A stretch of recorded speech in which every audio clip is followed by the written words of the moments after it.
आज हम करेंगे exercise 4.1 question number 4 which is again based on the concept of factorization. So let's start these questions.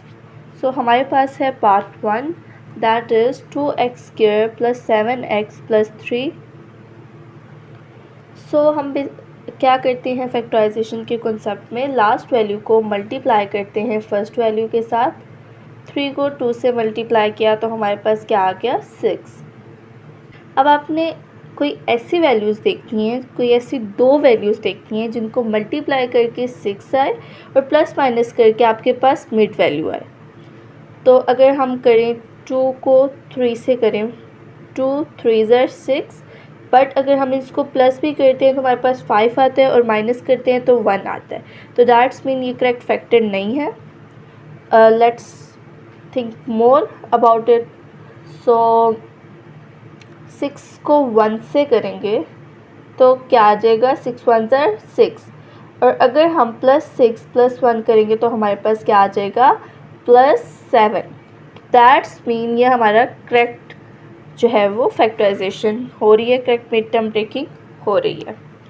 सो हम solution में क्या लिखेंगे, 2x² + 6x + x + 3. 1 की जगह आपने क्या लिखना है, x लिख देना है. ठीक है. अब देखने, अब आपने क्या, हमारा सेकंड स्टेप होता था पेयरिंग का. ठीक है, दो पेयर में से आपने वैल्यूज़ को कॉमन ले लेना है. अब यहाँ पे 2x² है और प्लस 6x है फर्स्ट पेयर. ठीक है. अब 2 आप इजीली कॉमन ले सकते हैं because 2 1s are 2, 2 3s are 6. तो हमने क्या करना है, 2 को कॉमन ले लेना है. अब वेरिएबल में देखें तो इसके पास 2x है और इसके पास 1x है. तो डैट्स मीन 1x को हम कॉमन ले सकते हैं. तो हमने 1x को कॉमन ले लिया. अब 2x हमारे पास पूरी वैल्यू बाहर है. ठीक है. तो यहाँ पे सिंपल क्या बचा, 1x यहाँ पे बचा, प्लस 2 3s are 6 तो 3 आ जाएगा और x बाहर है तो ब्रैकेट क्लोज हो जाएगा. अब आगे देखें, x + 3 है, कोई वैल्यू कॉमन नहीं आ रही. यहाँ पे वेरिएबल है, यहाँ पे कांस्टेंट है. तो दैट्स मीन हमने 1 कॉमन ले लेना. ठीक है. जहाँ पे कोई वैल्यू कॉमन नहीं आएगी वहाँ पे आपने 1 कॉमन लेना है. जब 1 कॉमन ले लिया तो x + 3 हमारा एज इट इज़ आ गया. अब ये वैल्यू सेम है. दैट्स मीन हमारा सोल्यूशन करेक्ट है. तो एक दफ़ा आपने अनकॉमन ब्रैकेट में अनकॉमन पेयर लिख लेना है और एक दफ़ा आपने कॉमन पेयर लिख लेना है और आपके पास आपका रिक्वायर्ड आंसर आ जाएगा. अब पार्ट 2 है आपके पास 2x² + 11x + 15. अब आपने अगेन लास्ट वैल्यू को फर्स्ट वैल्यू से मल्टीप्लाई करना है. 15 2s are 30. अब 30 के आपने फैक्टर्स बनाने हैं जिन्हें प्लस माइनस करके आपके पास 11 आ जाए. सो 5 6 are 30, 5 6 are 30 और +5 और +6 करेंगे तो हमारे पास क्या आ जाएगा +11. तो दैट्स मीन हमने ये फैक्टर यूज़ करना है. सो 2x² + 5x + 6x + 15.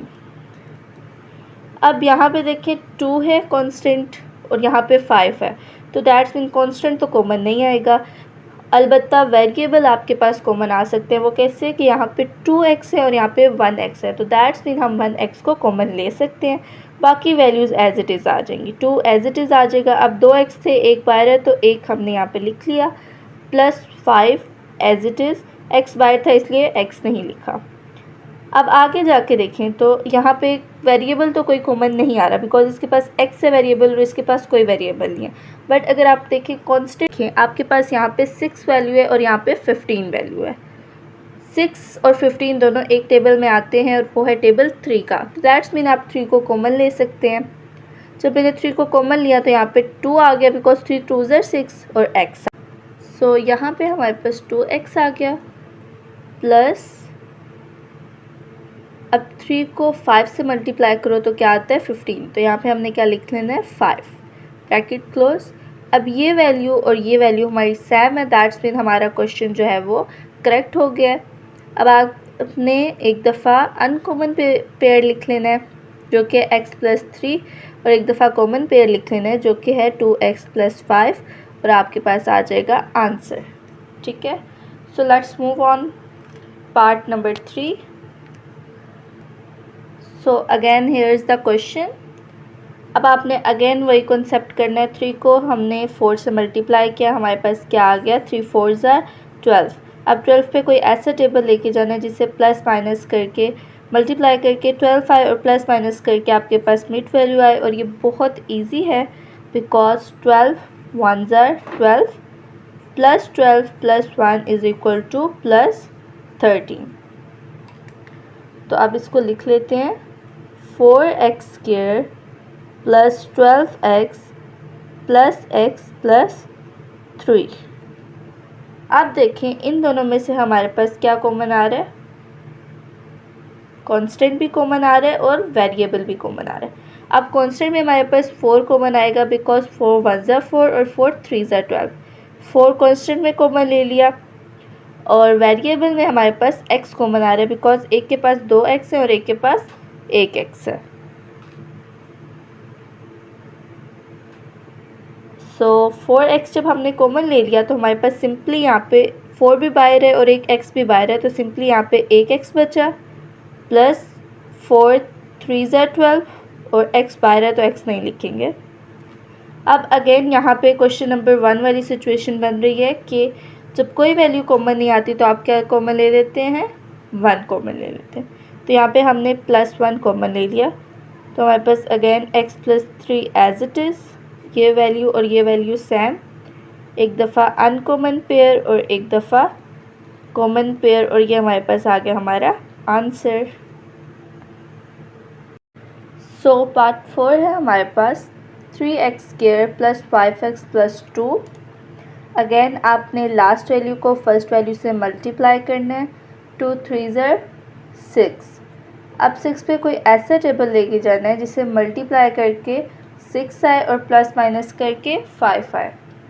तो 3 2s are 6, 3 2s are 6 और जब आपने प्लस और प्लस किया, प्लस 3 और प्लस 2 किया तो आपके पास क्या आ जाएगा, प्लस 5। सो अब इसको लिख लेते हैं 3x² plus 3x plus 2x plus 2। और ये बहुत इजी पीजी सा क्वेश्चन है। अब आपने क्या करना है, अब 3 और 3 सिमिलर है तो 3 कॉमन आ जाएगा। यहाँ पे 2x है और यहाँ पे 1x है तो दैट्स मीन 1x को हमने क्या लेना है, कॉमन ले लेना है। अब यहाँ पे सिंपली बचा x और यहाँ पे 1। अब यहाँ पे वेरिएबल तो कॉमन आ नहीं सकता बिकॉज इसके पास वेरिएबल है और इसके पास वेरिएबल नहीं है। तो यहाँ पे हमारे पास सिंपली कांस्टेंट कॉमन आ जाएगा जो कि है +2 और यहाँ पे सिंपली हमारे पास अगेन x प्लस 1 आ गया। ये value same, that's mean again हमारा क्वेश्चन जो है वो आंसर जो है वो सोल्यूशन, अगेन हमारा सोल्यूशन करेक्ट है। अब एक दफ़ा आपने अनकॉमन पेयर लिख लेना है और एक दफ़ा कॉमन पेयर लिख लेना है और ये आपके पास आ गया आपका आंसर। सो आज हमने क्वेश्चन नंबर 4 के 4 पार्ट्स क्लियर कर लिए हैं। अब नेक्स्ट वीडियो में हम नेक्स्ट 4 पार्ट्स को क्लियर कर लेंगे। Stay tune and subscribe this channel to get more videos. अल्लाह हाफिज़।